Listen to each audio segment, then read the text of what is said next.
ওনার স্বামী হলো আবু সালামা। মজার ঘটনা খেয়াল করে শুনেন।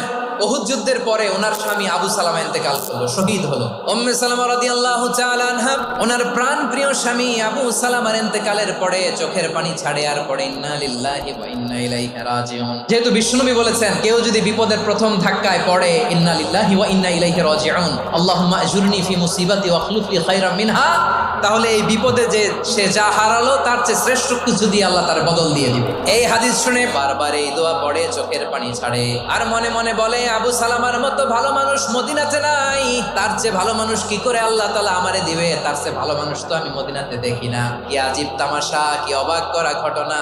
কিছুদিন পরে দেখা গেল স্বয়ং বিশ্ব নবী উম্মে সালামাকে বিয়ের প্রস্তাব পাঠিয়েছে।